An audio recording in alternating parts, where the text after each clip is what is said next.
We're getting close to the end of May, but we're not getting close to the end of crazy regional MMA highlights because this week we've got everything from an insane amateur head kick knockout to multiple fights that barely even make it 30 seconds into the fight, and enough one-hit knockouts that it'll make you wonder why anyone decides to do this as a sport. But first things first, we have our fan comment of the week, and this one goes to Michael Cantor, who said, "Coulda used that mini cage for Rose v. Esparza." And yeah, if you didn't see that fight, I 100% agree that this mini cage setting from last week could have definitely helped the action in that fight. But congrats to Michael on making me laugh and for leaving a comment. What is going on, everyone? It's the Casual, Lawton Veerkant, and this is Caposa's Corner.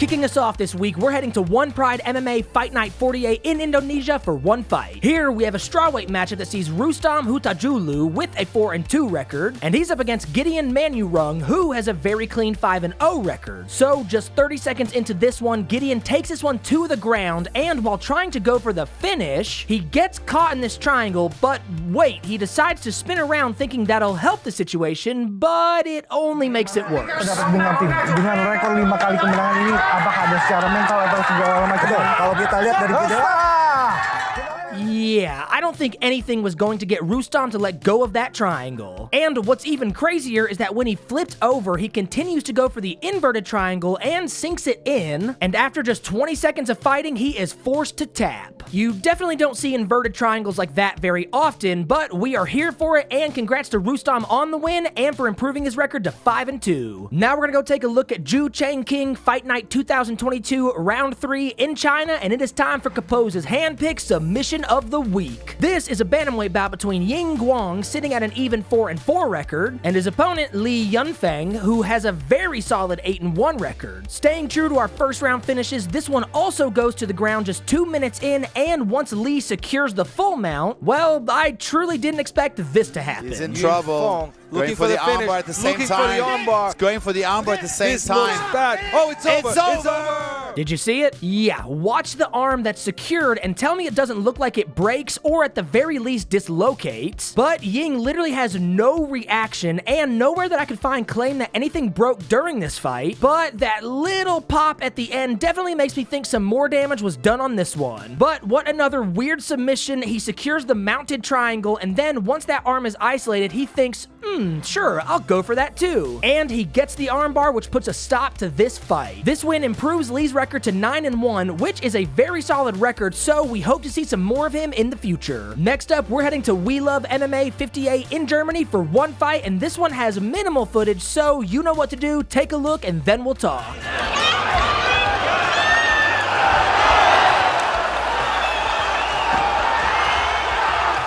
Yep, bet you weren't expecting a slam KO this early into the video, were you? But here we are, and that's Islam Jabrelov, who now has a 7-4 record, and this win successfully defended his We Love MMA bantamweight belt. And our poor gentleman that broke that slam with his back and ate a few ground shots, well, that's Manuel Rodriguez, who now has a 4-3 record. As always, we wish we had more angles than just these two to show you, but if we see a slam KO here on Caposa's Corner, you can guarantee we're gonna show you no matter what. But congrats to Jabrelov for this impressive win and for defending his bantamweight belt. Moving on, we're gonna go check out Samurai Fight House 4 in Argentina, where we have 2 fights to show you. For the first, we have a women's strawweight fight that has Brenda Oliva on the left side of your screen and who's just making her amateur debut, and she's up against Julieta Martinez on the right side of your screen, and she just has a 2-1 record. This one's really quick, so yeah.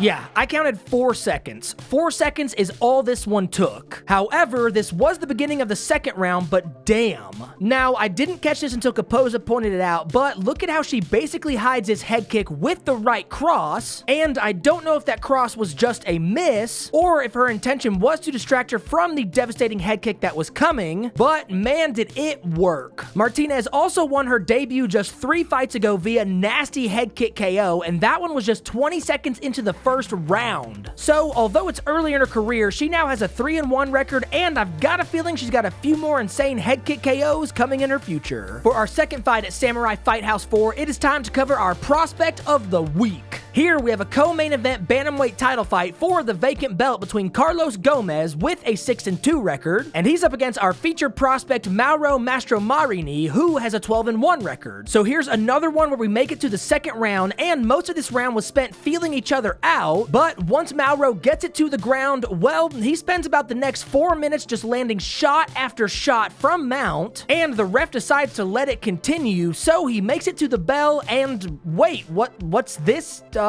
Yep, the fight is over and Mauro gets the win? A little confusing, right? But you can see some blood on the canvas as soon as the second round ends, and a doctor immediately rushes over to Gomez's corner. I was unable to find out if this was a doctor stoppage or his corner threw in the towel, but a win's a win, right? Now, I know what you're thinking. What the hell, Casual? Why is this guy our prospect? That fight was boring. And, well, I'll tell you, this guy now has a 13-1 record, and he had a clean 6-0 amateur record. And yeah, while this fight might not have been explosive, you're currently looking at just a few more of his wins from the past, and his range is clearly impressive. He's got solid ground game, can control fights, and Caposa did note that the UFC is looking for South American fighters for the Contender Series. However, he feels somewhere like LFA might be a better fit for the time being because this guy is only 23 years old. Yeah, that's a lot of fights and wins to have by that age, so that, my friends, is why he made our prospect of the week this week. And congrats to Mauro yet again on this win, and we really do hope to see some more of you in the future. Up next, we're heading to Budo Cento Championship A in Mexico, where we have a bantamweight matchup that has Omar Boteyo sitting at just a 1-0 record, and his opponent on Yellow Raya, who has an even 2-2 record. We're getting back on track for our normally scheduled brutal knockouts, and just halfway through the second round, well, we get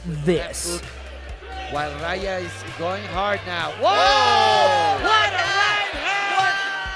Oh yeah, a perfectly timed 1-2 that just sends Raya down, and the two hammer fists really put a stamp on this fight, and it is over. It doesn't get much more definitive than that, and Boteyo's only other professional win was also a second round knockout. So, I mean, 2 for 2 isn't exactly a bad way to start out your professional career, and we sure hope he keeps some of this momentum to land some more in the future. Off to visit our friends at Eagle FC 47 in Florida, where we have 2 fights to show you. And for the first, it is of course time for Caposa's KO of the week. This is a lightweight bout that sees Daryl Horcher with a 14-5 record, and that is a name you should know because, well, he lost to Habib back in 2016 and stayed in the UFC up until 2018. And he's up against Ahmed Aliyev, who has a 20-7 record and is also a name you probably recognize as he was the former Fight Night's global champion and competed in PFL from 2019 to 2021. Alright, so we've got 2 veterans, plenty of experience. We're at Eagle FC, which always means we're going to see something great. So, what you got for us on this one? Let's go, God, people. Well, guys, explain that to me. What is this, a crossover? Oh, baby! There it is! Wow! Well, a 30-second knockout via beautiful combination, that's what. Just look at how clean this was. The missed uppercut puts him in a perfect position for this left hook to stun him, the 1-2 to send him down, and of course the 2 ground and pounds turn the lights off and the ref steps in and this fight is over. It really doesn't get much cleaner than that, and the speed and precision which Ahmed delivered this beating on was truly impressive to watch. So congratulations on this win and for improving your record to 21-7. For our second fight at Eagle FC 47, we have a middleweight bout between Maki Pitolo. Yes, that's the name you know from his UFC run from 2019 to 2021, and he has a 13-9 record, and his opponent, Doug Usher, has a 12-3 record and is on an impressive 9-fight winning streak. So we've got a UFC veteran with not the best record against an up-and-comer on a crazy win streak. Who's your money on? Usher moving right in. The southpaw. Power and down goes Usher. Wow. Yeah, it's probably always a safe bet to go with the guy that's fought on a major platform. A left hook from hell that lands directly to the chin and sends him face first to the canvas, only for the 2 ground hooks to force the ref to step in. If you were unaware, Pitolo's nickname is Coconut Bombs with a Z, and these types of knockouts are exactly why he claimed the nickname years ago, but a fantastic highlight from him as he does secure this win and improves his record to 14-9. Still going, we're checking out National Fighting Championship 146 in Georgia for 1 fight. This is a middleweight bout that has Manny Ahua, who is just making his amateur debut, and he's up against Adrian Hayes, who has an even 1-1 record. Now, this is a fun one because, well, it only lasts 18 seconds.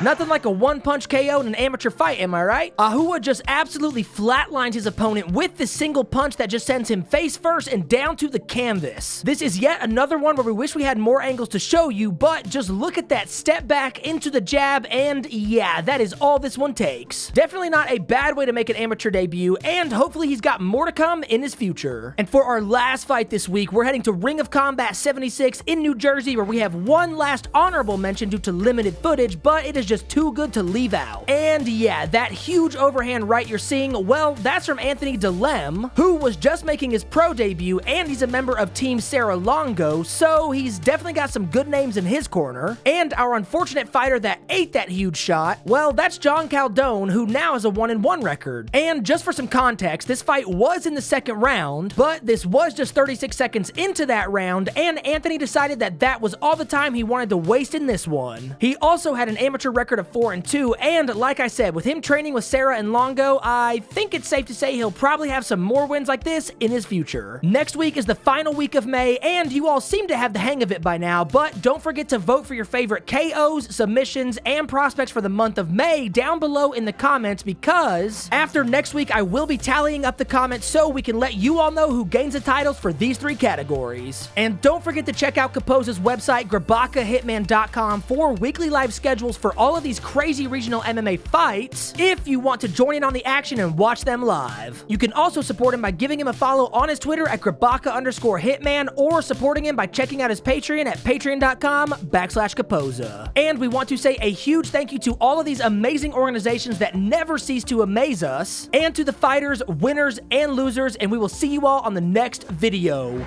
Peace!